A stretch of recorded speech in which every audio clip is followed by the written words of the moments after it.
আসসালামু আলাইকুম। তারানাজ ডায়েরিতে আপনাদের সবাইকে আমন্ত্রণ। আলহামদুলিল্লাহ, আল্লাহর অশেষ রহমতে আমরা সবাই অনেক ভালো আছি। আশা করি আপনারাও সবাই অনেক ভালো আছেন। দেশ ও দেশের বাইরে থেকে যারা আমার ভিডিওগুলো দেখেন তাদের সবাইকে আমার অনেক অনেক ভালোবাসা। প্লিজ ভিডিও শুরুতে একটি লাইক করে দেবেন এবং লাইক করে ভিডিওটি কন্টিনিউ করবেন। ভিডিও স্কিপ করে দেখবেন না বা টেনে টেনে দেখবেন না।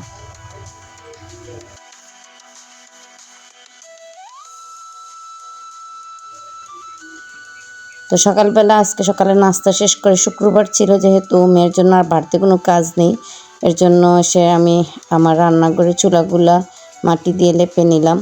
তারপর আমি ভাত বসিয়ে দিয়েছিলাম একটা চুলায়। আর প্লিজ যারা আমার ভিডিওগুলো এখনও সাবস্ক্রাইব করেননি, সাবস্ক্রাইব করে দেবেন এবং পাশে থাকা বেল বাটনটি অন করে দেবেন যাতে আমার দেওয়া ভিডিও নোটিফিকেশন আপনাদের কাছে পৌঁছে যায়, আপনারাও আপনাদের সময় সুযোগ মতো তা দেখে নিতে পারেন।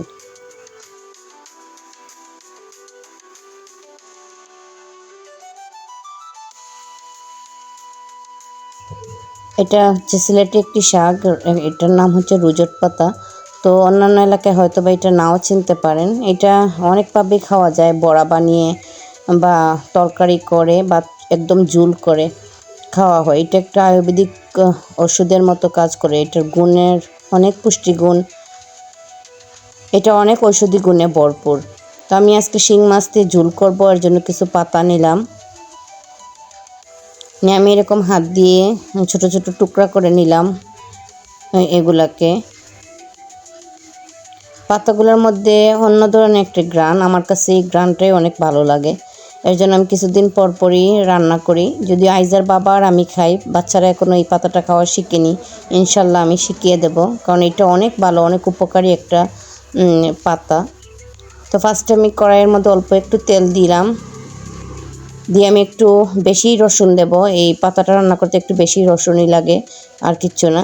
রসুন আর একটু পেঁয়াজ, সম পরিমাণ পেঁয়াজই দিলাম, এতটুকুই। তো ভালো করে দিয়ে নেড়ে ছেড়ে আমি হালকা একটু ভেজে নিলাম। তারপরে আমি পানি দিয়ে এখন আমি সব শুকনা মশলাগুলো দেব। বাড়তি কোনো কিছুই না, যা দিয়ে আমরা প্রতিদিন তরকারি রান্না করি সেই মশলাগুলো এই জায়গায় দেব। যেমন দিলাম হলুদ, দিলাম ধনিয়া, আর দিলাম মরিচের গুঁড়া। দিয়ে আমি ভালো করে নেড়ে ছেড়ে মশলাটা কষিয়ে নেব। ও হ্যাঁ, এখন আমি দিলাম একটু লবণ। লবণটা আমি অল্পই দিয়েছি, কারণ বেশি এই পাতার মধ্যে এমনিতে একটু অন্য ধরনের একটা স্বাদ, ঠিক তিতাও না কীরকম একটা স্বাদ। এইটা আসলে বেশি লবণ লাগে না, অল্প একটু লবণ হলেই হয়। তারপরে আমি সব পাতাগুলো দিয়ে দিলাম, আমার মশলাগুলো কষে গিয়েছিল। দিয়ে আমি ভালো করে নেড়ে চেড়ে রেখে দেবো। বাইরে রান্না করতে আসে আমার অনেকগুলো জিনিস অভিজ্ঞতা হলো।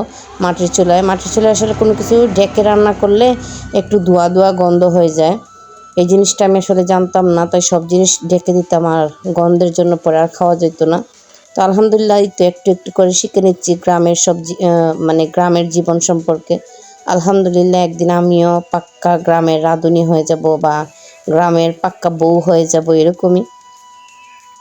তো তারপরে আমি পাতাগুলো যখন সিদ্ধ হয়ে গেল তখন আমি ঝুলটা দিয়ে দিলাম। আমি এতটুকুই ঝুল দেব। তারপরে আমি আরও একটু অল্প ঝুল অ্যাড করেছিলাম, আর শিং মাছটা আমি এই জায়গায় দিয়ে দিলাম।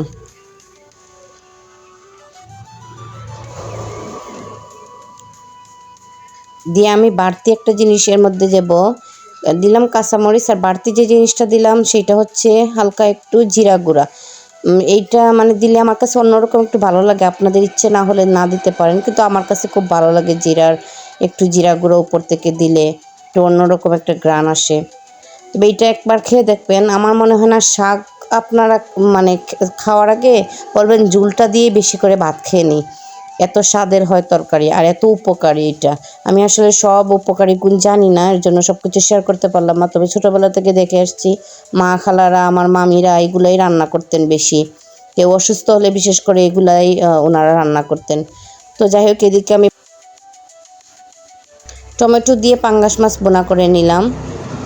এই দুই তরকারি আজকে আমাদের। শুক্রবার তো, আর আমি বেশি রান্না টান্না করতে আজকে চাই নাই, আর বাইরে রান্না করতে আসলে অনেকটা সময় নষ্ট হয়। তো তো এদিকে বাপ বেটা আজকে নামাজে যাচ্ছেন, ওনারা দুজনেই আজকে পাঞ্জাবি পরেন নাই।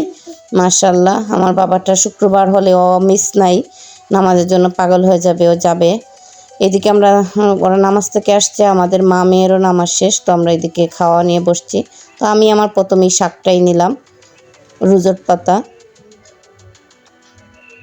আর বাচ্চাদেরকে দিলাম মাছ। আমি আগেই বলেছি ওরা এখনও এগুলোতে খেয়ে অভ্যাস হয়নি, তো আমি ওদেরকে মাছই দিয়েছিলাম। আর আইজার বাবা বলছিল আগে মাছ খাবে, পরে ও এটা খাবে।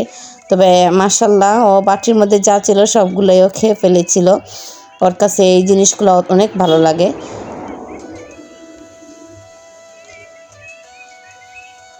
তো যাই হোক, নতুন আরেকটা ভিডিও দেখার আশায় আজকের মতো আল্লাহ হাফিজ, আসসালামু আলাইকুম।